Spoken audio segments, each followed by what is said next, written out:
अस्सलाम वालेकुम। आज हम करेंगे चैप्टर नंबर 7। ये हमारी 13वीं क्लास है। ठीक है, इस चैप्टर में हम पढ़ेंगे इक्वेशंस यानी कि इक्वालिटीज़। ठीक है, उसके बाद इनइक्वालिटीज़ हैं। ठीक है, क्वेश्चन जो हैं वो रेडिकल यानी कि रेडिकल क्वेश्चंस हैं, और फिर एब्सोल्यूट वैल्यू वाली क्वेश्चंस हैं। तो हम इन सब चीज़ों को देखेंगे जब साथ साथ। ठीक है, शुरू करते हैं जी लीनियर इक्वेशन से। पहली चीज़ तो थोड़ा सा इक्वेशन को समझ लें। तो इक्वेशन क्या है जी कि ऐसा अगर दो अलजेब्रिक एक्सप्रेशन यानी कि दो अलजबरी जुमलों के दरमियान बराबर की अलामत यानी कि इक्वल का साइन आ जाए, तो वो जो अलजबरी जुमले हैं वो एक मसवात की शक्ल में आ जाते हैं। उर्दू में से कहते हैं मसवात, इंग्लिश में कहते हैं इक्वेशन। अब बात करते हैं लीनियर इक्वेशन की, जिसे उर्दू में कहते हैं यकदर्जी मसवात। ठीक है, इसकी तरह डेफिनेशन पढ़ते हैं। Linear equation in one unknown variable x is an equation of the form a x plus b is equal to zero where a and b are belongs to real number and a not is equal to zero. ये है जी जो किताब पे definition लिखी है। ठीक है, उसको थोड़ा सा समझ लेते हैं। कह रहे हैं कि ऐसी इक्वेशन जो इस फॉर्म में हो, जिसमें ए एक्स यानी कि b is equal to zero. यहाँ पर ए और बी वगैरह दोनों हों जी, रियल नंबर हों। रियल नंबर कौन से नंबर होते हैं जी? 0, 1, 2, 2.1, 2.3, 1/7, यानी कि जिस तरह के मर्जी नंबर, तमाम नंबर्स चाहे पॉजिटिव हैं चाहे नेगेटिव हैं, तमाम नंबर जितने भी दुनिया में हैं वो रियल नंबर थे। ठीक है, लेकिन एक शर्त रखी है जी कि A naught is equal to zero. A naught is equal to zero का मतलब क्या है कि यहाँ पर अगर ए ज़ीरो हो जाएगा तो ज़ीरो मल्टीप्लाई एक्स वो उसको भी ज़ीरो कर देगा। ठीक है, और ज़ीरो प्लस बी करेंगे तो बी रह जाएगा, यानी कि हमारा वेरिएबल ही ख़त्म हो रहा है हमारी इक्वेशन से। इस वजह से यहाँ पर ए जो है वो इक्वल टू ज़ीरो रखा है। लेकिन अब थोड़ा सा लीनियर इक्वेशन को समझते हैं कि ये फॉर्म है क्या। इस फॉर्म में गौर करें तो एक्स के ऊपर कोई पावर नहीं आ रही, और जहाँ पर कोई पावर नहीं होती वहाँ पर पावर जो है वेरिएबल की वन होती है। यानी कि ऐसी इक्वेशन जिसमें वेरिएबल की हाईएस्ट पावर यानी कि उसकी डिग्री जो है वो वन हो, उसे कहते हैं लीनियर इक्वेशन। जिसका दर्जा वन हो उसे कहते हैं लीनियर इक्वेशन, या उर्दू में कहते हैं यकदर्जी मसवात। एग्जाम्पल देख लेते हैं। जैसे 3x plus two is equal to six. ठीक है, 3 भी एक रियल नंबर है, 2 भी एक रियल नंबर है, और 6 भी एक रियल नंबर है। ठीक है, आप 6 को इस तरफ ला के माइनस करके, ठीक है, -4 भी लिख सकते हैं और इज इक्वल टू ज़ीरो भी लिख सकते हैं। ठीक है, लेकिन ये भी एक रियल रियल कह रहा हूँ लीनियर इक्वेशन है। ठीक है, तो यहाँ पर x की पावर देखें तो 1 है। ठीक है, तो जहाँ पर x की पावर 1 हो जिस इक्वेशन में, यानी कि वेरिएबल की पावर हाईएस्ट पावर 1 हो, उसे कहते हैं लीनियर इक्वेशन। ठीक है, अभी फ़िलहाल जो है इसमें कोई और वेरिएबल नहीं है, तो इसलिए इसे कह रहे हैं कि इन वन अननोन वेरिएबल एक्स, यानी कि ऐसी इक्वेशन जिसमें सिर्फ एक वेरिएबल ऐसा है जो अननोन है। ठीक हो गया। एक और एग्जांपल देख लें, x minus 17 is equal to 9। तो यहाँ पर भी जो है वो x की पावर जो है 1 है। इसलिए ये जो इक्वेशन हैं यानी कि जिनमें हाईएस्ट पावर जो है वो 1 हो, यकदर्जी हो, डिग्रीज की 1 हो, उसे कहते हैं लीनियर इक्वेशन।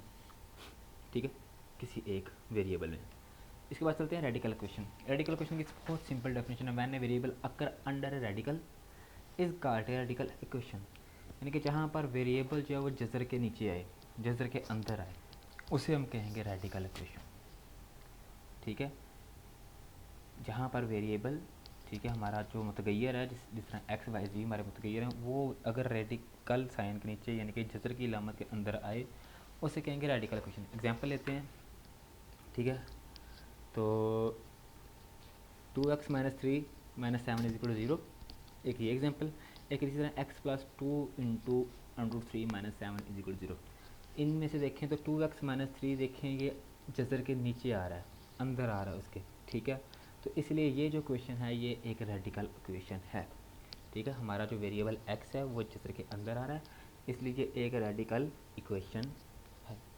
लेकिन नीचे देखें तो हमारा वेरिएबल तो मौजूद है, हमारे पास जज़र भी मौजूद है, लेकिन जो हमारा वेरिएबल है वो जज़र के अंदर नहीं आ रहा, रेडिकल साइन के अंदर नहीं आ रहा, इसलिए हम इसको जो है वो रेडिकल इक्वेशन नहीं कहेंगे।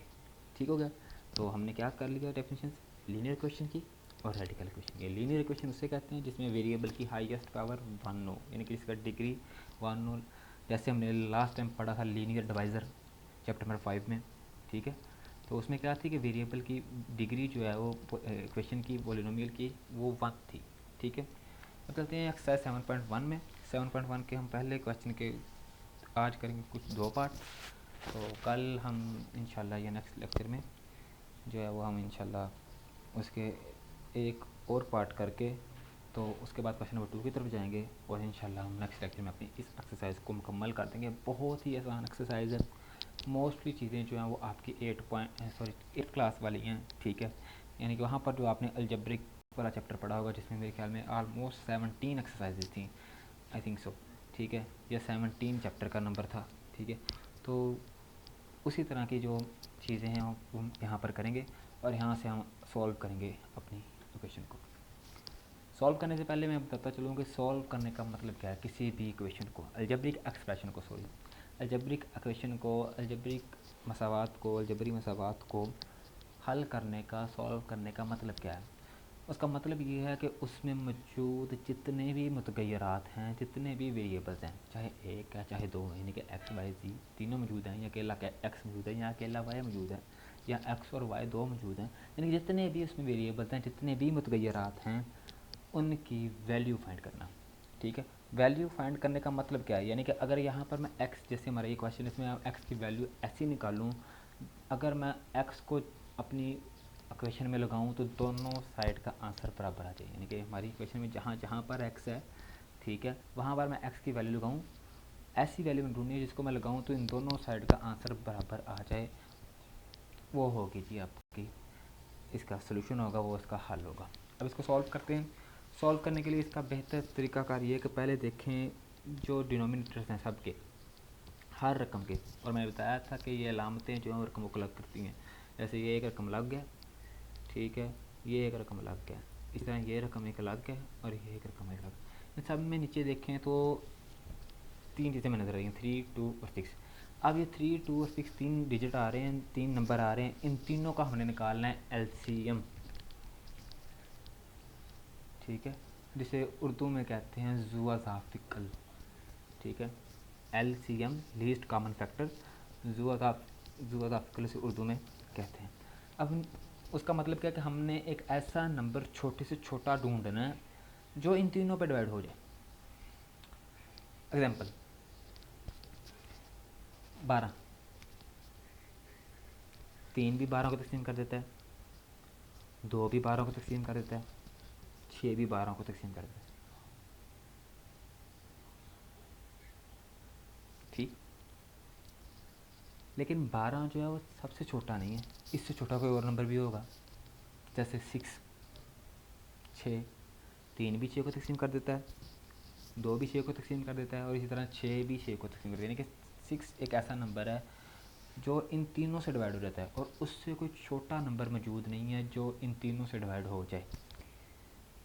माइनस की बात नहीं करनी, -6 की तरफ नहीं जाना, पॉजिटिव नंबर की बात करनी है कि पॉजिटिव नंबर कोई ऐसा नहीं है जो इन तीनों से डिवाइड हो जाए, छोटे से छोटा। वैसे तो 12 भी है, 18 भी है, ठीक है, 24 भी है, ठीक है, तो लेकिन छोटे से छोटा कौन सा है, 6 है, जो इन तीनों से डिवाइड हो सकता है। तो हम क्या करेंगे, हम 6 से कर देंगे मल्टीप्लाई अपनी हर टर्म को, हर रकम को, ठीक है। यानी कि ये एक अलग टर्म थी, ये एक अलग टर्म थी, ये अलग टर्म थी, ये अलग टर्म थी। मैंने बताया था कि प्लस और माइनस की अलामतें जो हैं टर्म्स को अलग कर देती हैं। तब हर एक को 6 से मल्टीप्लाई करें, ठीक है।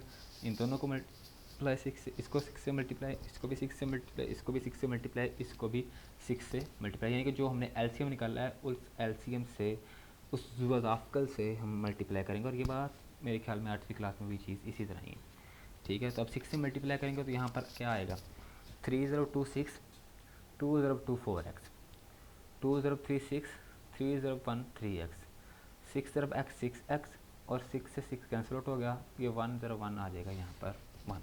कोई मुश्किल चीज़ नहीं है, सिंपल जो है हमने 6 जो है वो मल्टीप्लाई किया है, और उनको जब हमने सॉल्व किया तो मेरे पास आ गया 4x - 3x = 6 + 1।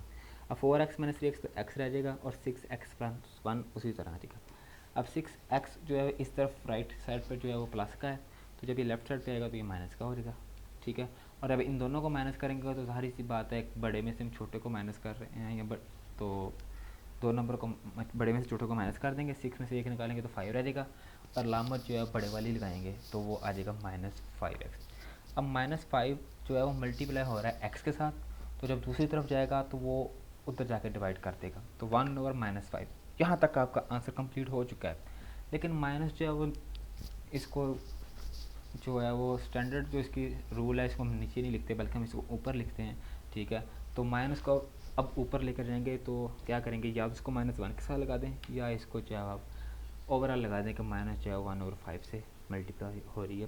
तो ये आपका आंसर है। बहुत ही आसान एक्सरसाइज है, कुछ मुश्किल नहीं है, सिर्फ थोड़े से क्वेश्चन लेंथी हो सकते हैं, यानी कि जहाँ पर काम ज़्यादा करना पड़ सकता है, मल्टीप्लाई वगैरह एलसीएम वगैरह लेना काम मुश्किल कुछ नहीं है, ठीक है। क्या किया कि हमने देखा कि नीचे, यानी कि हमने पहले इसको बनाया ऐसा है कि नीचे से चीज़ें ख़त्म हो जाएँ, उसके डिनोमीटर्स जितने भी हैं सबके डिनोमीटर्स मैंने ख़त्म कर दिए। जैसे इसका डिनोमीटर था 6, इसका था 2, इसका था 3, ठीक है। अब हमारी इक्वेशन जो है एक सिंपल फॉर्म में आ गई है, ठीक है। उसके बाद इसमें से हमने x की वैल्यू को फाइंड कर लिया। अगर आप चाहते हैं तो आप ट्राई कर सकते हैं इस x की फॉर्म को, जिसे उर्दू में कहते हैं पड़ताल करना और इंग्लिश में कहते हैं चेक करना। अच्छा, ये जो क्वेश्चन है इनके लिए जो सिंपल लीनियर क्वेश्चन है इनके लिए अगर चेक का कहा जाएगा तभी आपने चेक करना है, वरना बिला वजह आपने अपना टाइम जो है वो ज़ाया नहीं करना। मेन मकसद इनको सॉल्व करना है, ठीक हो गया। हाँ, अगर लिखा होगा एंड चेक या वेरीफाई योर सोल्यूशन, जो आपने आंसर निकाला उसको वेरीफाई करें, ठीक है, कि आपने जो आंसर निकाला है एक्स का वो बिल्कुल ठीक निकाला है या गलत निकाला है। तब आपने क्या करना है कि इस वैल्यू को उठाकर जहाँ जहाँ पर एक्स है वहाँ वहाँ पर लगा देना है, चेक कर लेना। अगर दोनों साइड आपस में बराबर आ गई उनको सॉल्व करने के बाद तो आपका आंसर ठीक है, वरना आपका आंसर जो है वो गलत है, ठीक हो गया जी। या फिर आपने आंसर ठीक निकाला लेकिन वो इक्वेशन ही ऐसी है जो सॉल्व नहीं हो सकती, ऐसी भी कुछ इक्वेशंस आ जाती हैं। नेक्स्ट चलते हैं क्वेश्चन नंबर 5 की जानब। अब इसमें देखें तो 6 और 9 दो नंबर आ रहे हैं जी, ये जो डिनोमीटर्स में आ रहे हैं। तो आप देखें तो 36 जो है ऐसा नंबर है, ठीक है। 6 6 बार 36 और 9 से 20 को जब डिवाइड करेंगे तो ये डिवाइड हो जाएगा, ठीक है। तो 6 और 9 36 की बात कर रहा हूँ, सॉरी 36 जो है वो इन दोनों से डिवाइड हो जाएगा, 9 4 बार 36 और 6 6 बार 36, ठीक है।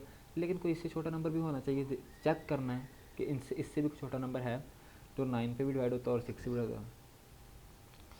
अब इससे 24 से नीचे आए तो 9 से डिवाइड होता है 27, लेकिन 27 6 से डिवाइड नहीं होता। और नीचे आए जी तो 18 आ रहा है। हाँ, 18 एक ऐसा नंबर है जो दोनों से डिवाइड हो रहा है, 6 से भी, 6 3 बार 18 और 9 2 बार 18, यानी कि 18 एक ऐसा नंबर है जो दोनों से डिवाइड हो रहा है। तो क्या करेंगे, हम 18 से मल्टीप्लाई कर देंगे।